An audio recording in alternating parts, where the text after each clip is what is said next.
Okay, let's make a start. Welcome everyone to the fifth AirLock webinar, and thank you for joining us today. Before we get started, our antitrust policy will be read as we do the starting of every meeting and event. So at this meeting, members are reminded that there must be no discussion of prices, surcharges, fees, costs, particular customers, revenues, market shares, or any other commercially sensitive topics. In particular, I would like to remind you that no market agreements should be or will be decided at meetings of CBAFF, whether they involve prices, amounts, or arrears. I would also like to make you aware that such behaviour outside of these meetings is also prohibited. Otherwise, you could cause immense damage to CBAFF and or your company. The Commerce Commission has given strict guidelines to what it considers to be anti-competitive behaviour, and you should make yourselves familiar with these. Okay, let's get started. So security culture underpins all aviation safety. Security is about behaviours and decisions, not just compliance. Now, I am just going to go off camera for the balance of the webinar. We will have a little bit of an interaction session towards the end, so we'll invite you to have a chat, and we've got some experts online today, so maybe they'll be able to share some of their wisdom with us. Okay, let's get started, guys. Thank you. So what is security culture? Culture is how things actually happen, not what's written down. Culture is more than rules. It's how people think, behave, and make decisions every day. Attitude shapes decision-making, drives vigilance, strengthens detection and response, and goes beyond compliance. In essence, strong security culture ensures individuals act appropriately when facing risks. We will now watch a short video. Bear in mind this video is themed in the airport, but it does relate to us in freight as well.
So I think it's important to note that insider threats are directly linked to security culture.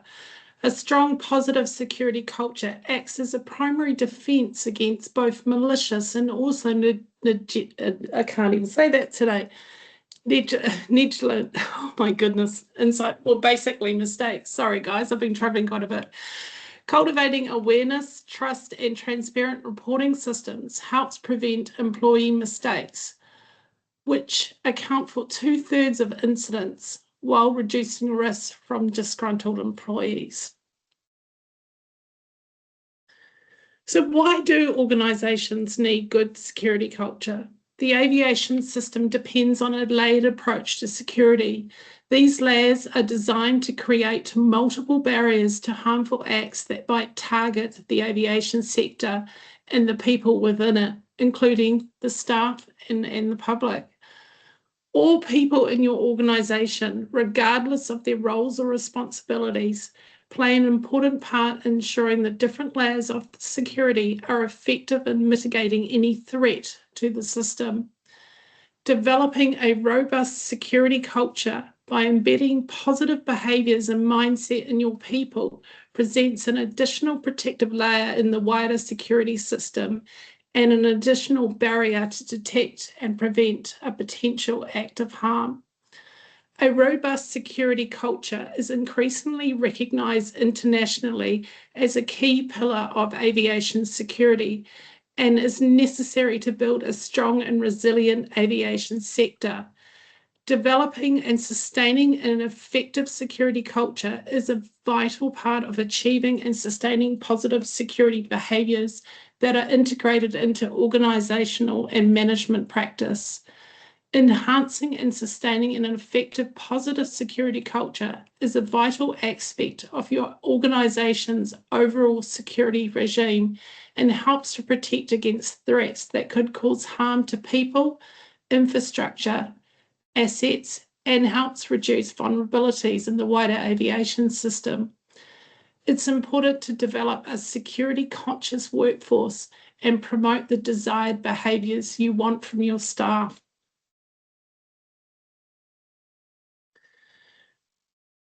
The 8 components of security culture. We'll now break these down for you. What looks good based on good and risk? The 8 elements: security leadership, positive work environment, security training, understand your threat and your risk environment, staff vigilance, reporting systems and incident response, information security, and measurement of your effectiveness. Good security culture depends on an environment where managers and leaders, including those at the highest level, lead by example and support their staff to implement good security practice. Leaders should be actively involved in managing and implementing good security, understand the threat and the risk picture, and work to continuously improve security practice across their organisation. Leaders should always act as role models by recognising and demonstrating that security in the aviation sector is critical to success. Lead by example with management visibility, supporting security initiatives.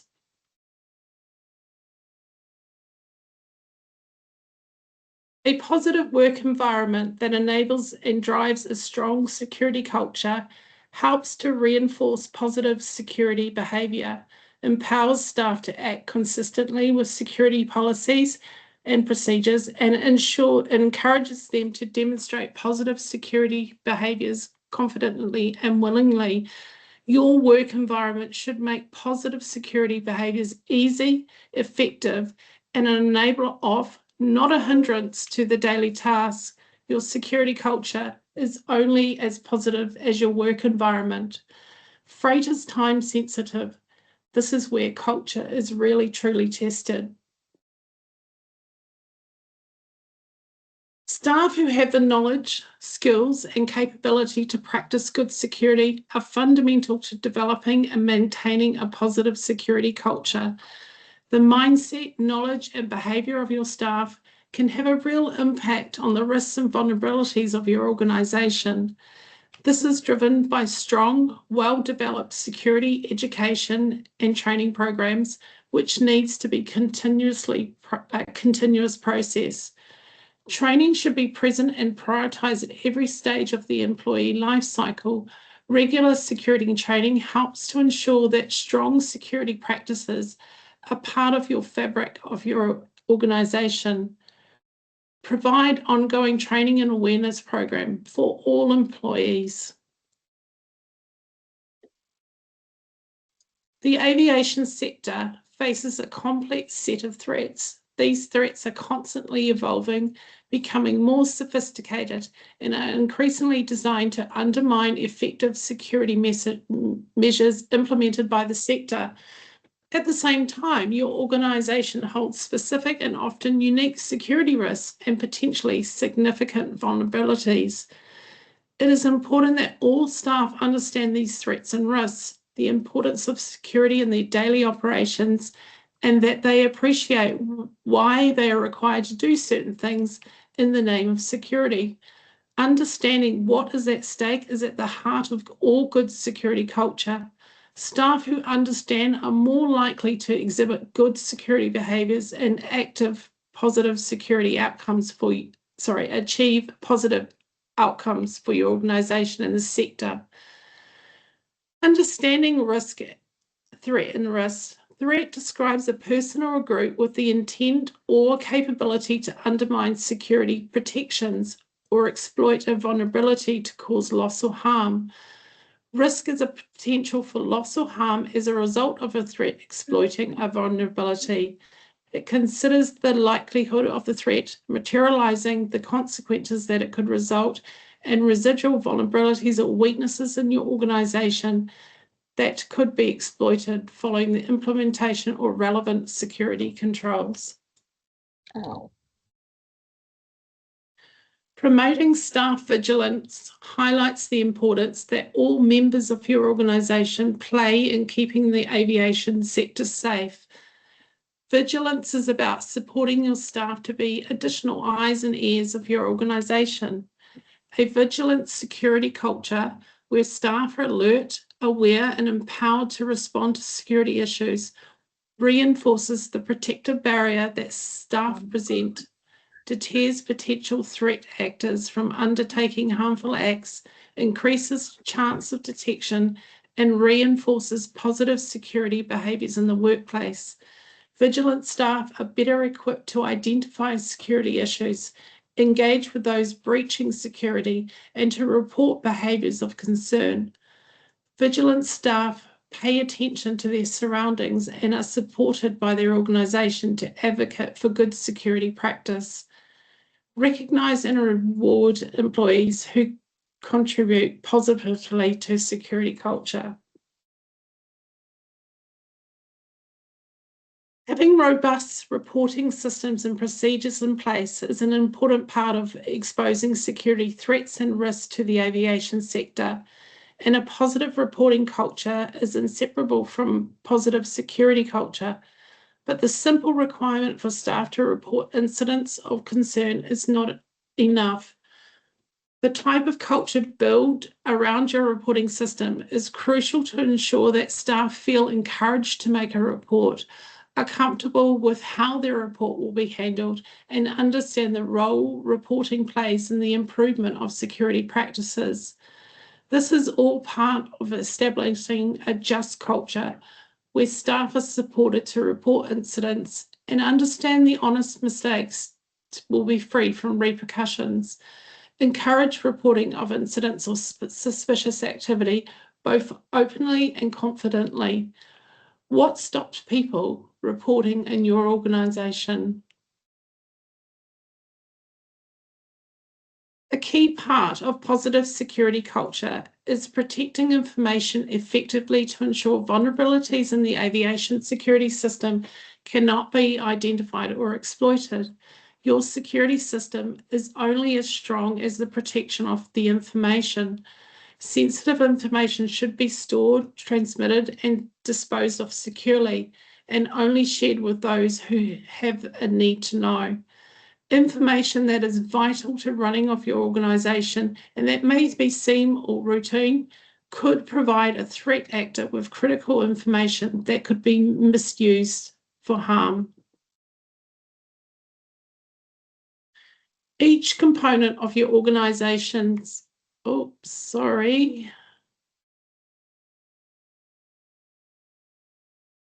my apologies. Each component of your organisation's effort to improve its security culture requires constant monitoring and measurement to ensure that initiatives are effective and lead to continuous improvement. Understanding how your security culture is performing, how it is perceived by staff, where gaps or weaknesses exist, and where your areas of strength lie, can all provide valuable lessons on where to target practical measures to enhance your security system most effectively and efficiently. Measurement of your security culture can also help identify risks and issues early and prevent them from escalating.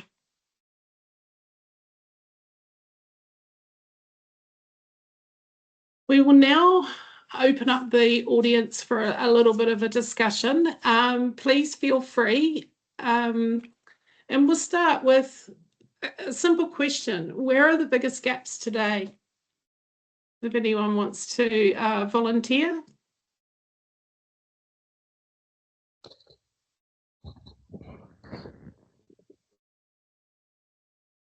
Maybe in the chat. No. What challenges are you seeing with security culture in the workplace? Sorry, I can't quite see that. Kevin. Oh, Kevin. Hi, Kevin. Thanks for joining us today.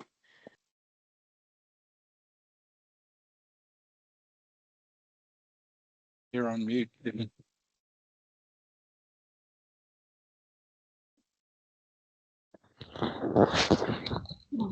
Dumb. I can't hear anything. Can't hear anything. No. There you go. Hi, I've finally managed to unmute myself.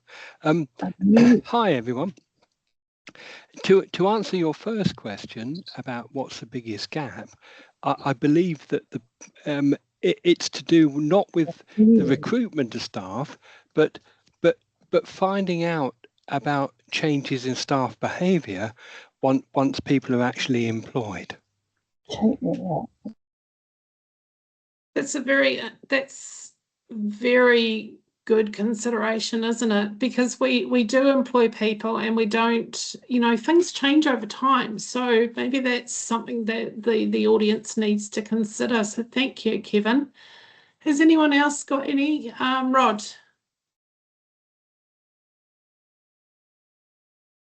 If I might just add to that, the changes in patterns of behaviour are noticed over time. So you might get a new person. It takes a wee while to understand them and how they behave.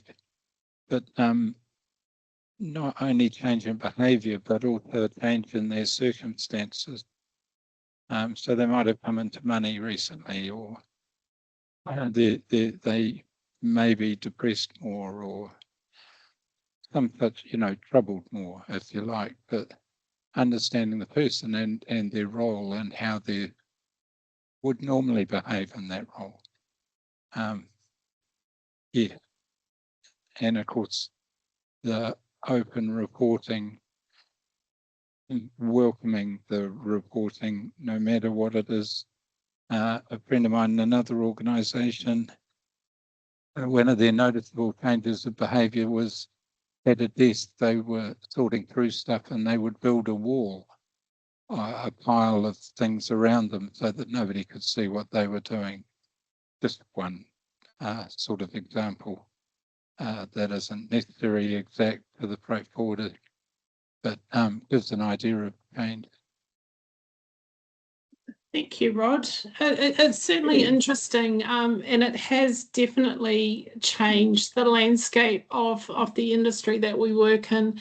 And every day is a threat, so I think we just need to encourage our team members to be more vigilant, and also friends. You know, freight forwarding, there's lots of friends and family that all work together. So there are other pressures in the industry as well.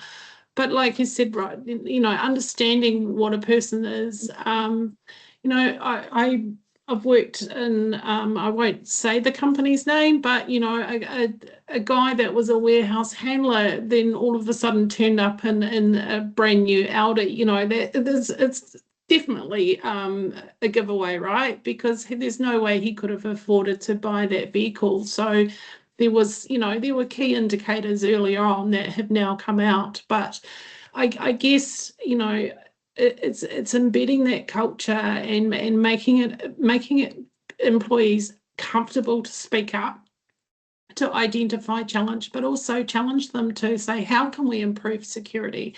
What are the gaps?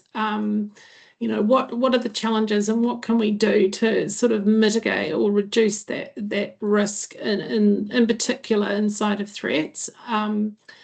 And what does good look like for your organisation? You know, at the moment we've got global political fuel crisis, and everyone goes into a bit of a panic, and they get worried and concerned. So, you know, they could be making mistakes or not checking the CSD correctly and things like that. One of the cultures we don't want to create is not being comfortable to speak up when mistakes have been made, because that's where they could trickle through the system and actually cause problems later on. Is there anyone that would like to provide any real world examples of what they've seen in industry? Probably not, because it is quite sensitive. I do appreciate that. I guess practical applications, small behaviours plus reporting equals a big impact. And by fostering a robust security culture, the CAA and aviation organisations can enhance operational safety, reduce risks, and ensure compliance with international security standards. The key takeaways for today is culture is not static. It requires ongoing attention. Culture is continuous, shared, and actionable. So what can you do tomorrow? I guess what can you do today? What is the one thing, and this is a question for you to consider to take back to your organisations. What is one thing you could do differently today, tomorrow, to enhance your security culture? A couple of ideas: review your processes. Are they too complicated? Test your reporting culture. Start a team conversation. I don't know if you're having morning scrums or afternoon scrums. You know, put security culture at the forefront of what everyone does, and identify one area of improvement or many more.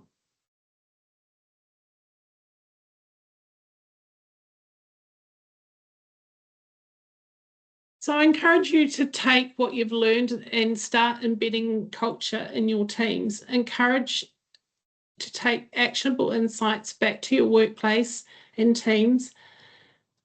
It's a shared responsibility, and the importance of leadership and frontline engagement is vital, and probably more so than ever.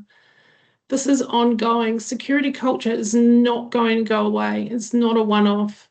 There is some guidance on the CAA website, lots of tools and tips and tools there, and security checklists and things. We can send the links out to you after the session. And yeah, thank you. Oh, Rod, hi. I just realised I wasn't on camera, guys, so I do apologise. Just a couple of things I want to mention, that it's not just you know, thinking about outsiders as well, but essentially any crime or potentially attack is going to require a level of planning. And you may notice that often planning involves things like surveillance, dry run, testing the system to see where the vulnerabilities are. And this is where the open reporting is particularly good. If you notice unusual things like somebody asking your guys some, weird questions or questions that they have no right to know the answer to, or people hanging around or photographing or trespassing, I just encourage you to report this or get reports, because one incident, say, somebody caught in your access control area or your customs control area, doesn't necessarily amount to much. But when you start getting a pattern, a number of reports that look like a pattern of behaviour, that starts to kind of, you take notice of that, and so the more reports, the better. Welcome them, encourage them.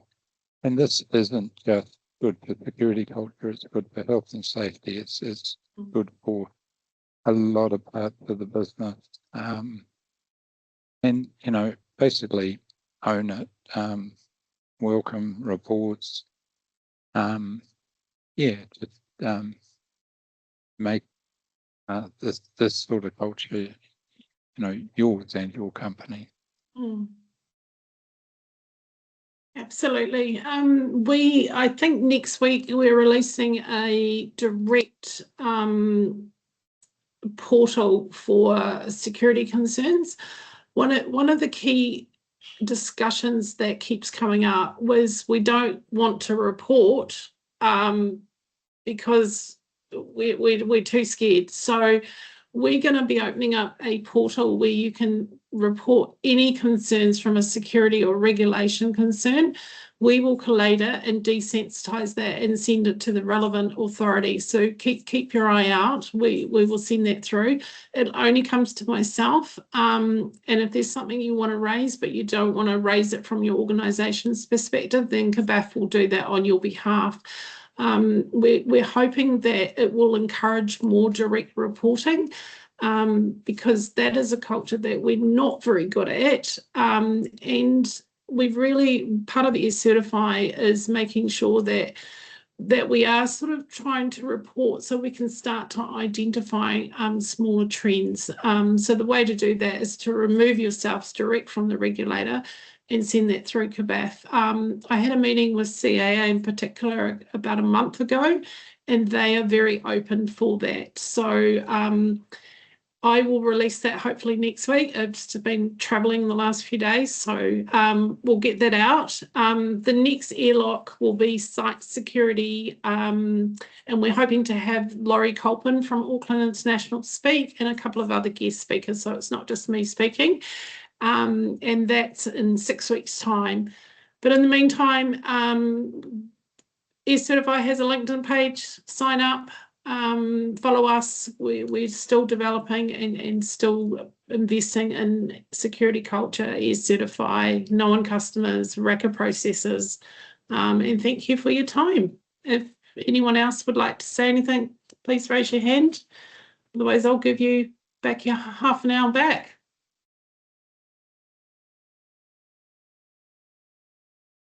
No? Okay. Thanks, guys. Be safe out there.